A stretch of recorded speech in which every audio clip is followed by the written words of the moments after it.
Olha, a gente fala agora, a gente conversa com o deputado federal Nicolas Ferreira, do PL de Minas Gerais, a quem eu agradeço pela presença aqui no CNN Arena. Muito obrigado, deputado, pela presença. Boa noite. Boa noite, Leandro. Boa noite a todos os telespectadores aí da CNN. Deputado, o senhor publicou um vídeo esta semana que viralizou, né? Eu recebi o vídeo em vários momentos, né? E houve críticas por parte do governo em relação ao seu vídeo. Como é que o senhor explica essa crítica aí? Como é que o senhor recebeu as críticas do governo federal e depois a decisão de revogar a medida? Pelo visto, o governo do PT tem muita dificuldade em lidar com a verdade. Afinal de contas, eu inclusive no vídeo falo que o Pix não será taxado, mas não duvido que possa ser, e mostrei um histórico disso, como por exemplo a promessa da picanha, que até hoje não veio, como por exemplo a promessa de não taxar as compras da China, e estão sendo taxadas, e também a promessa da isenção de imposto de renda também não veio. Ou seja, há um histórico do PT de fato de enganar as pessoas. O vídeo ultrapassou 220 milhões de visualizações. Isso é muito mais do que um número, Leandro. Isso é uma demonstração fática de que as pessoas estão indignadas com um Estado que só toma dinheiro e não devolve isso para a população em formato de segurança, de saúde, de educação. Pelo contrário, tem aumentado os gastos da presidência, batido recorde, tem feito festas com dinheiro público, como a gente já fez, e principalmente sendo irresponsável com o dinheiro do contribuinte. E por isso que viralizou, porque é verdadeiro.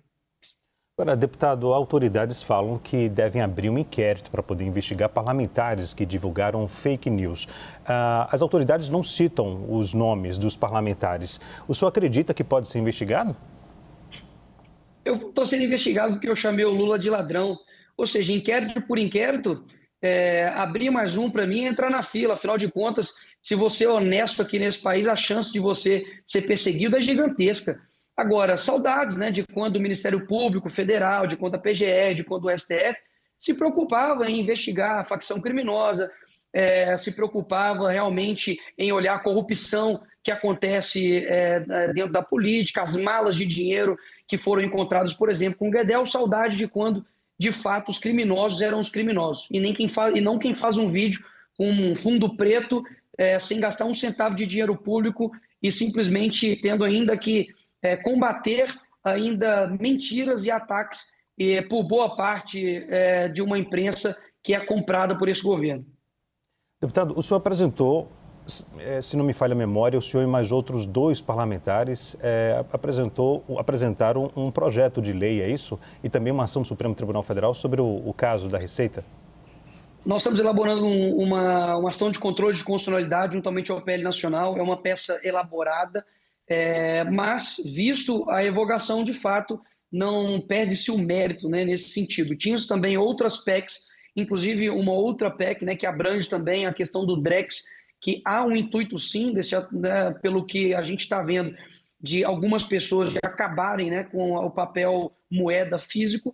E a gente sabe que isso daí é mais um controle mesmo do Estado, só que todas as ações que iríamos fazer judicial não vai ser necessário mais ser feito, porque de fato agora o Pix, digamos assim, voltou. Você aí, trabalhador informal, entregador de iFood, pedreiro, manicure, trabalhador informal, não mais terá, né, a lupa do governo em cima dos seus gastos.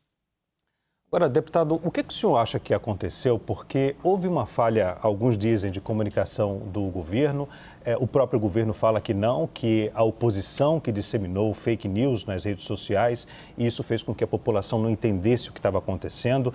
A população ficou em dúvida porque se a informação era de que a Receita Federal iria monitorar a movimentação financeira até R$ 5.000, a população ficou com receio de que caísse na malha fina e no futuro poderia aplicar uma multa da Receita Federal, né? E isso não foi esclarecido. Qual o ponto que o senhor destaca que o governo poderia destacar antes dessa medida? E era fake news, por que revogou? Essa é a pergunta que ninguém consegue responder.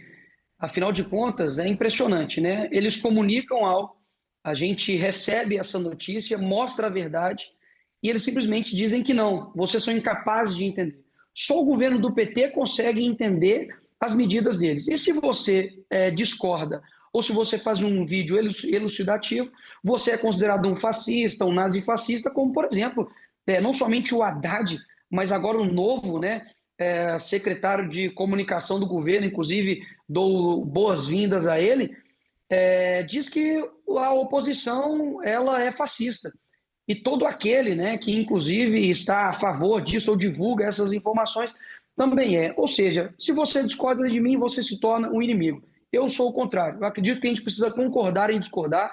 Deixei muito claro no meu vídeo que não importa se você é de direita, esquerda, centro, isso é uma luta que o Brasil uniu em prol de não ter o governo simplesmente tendo a possibilidade de ter uma lupa no seu dinheiro e, no fim das contas, poder aplicar ali um imposto que não estava sendo aplicado anteriormente. E essas pessoas, lembrando, são pessoas comuns, trabalhadoras, e que se elas não fazem isso, basicamente elas não conseguem sobreviver. Afinal de contas, o Estado brasileiro custa e muito caro.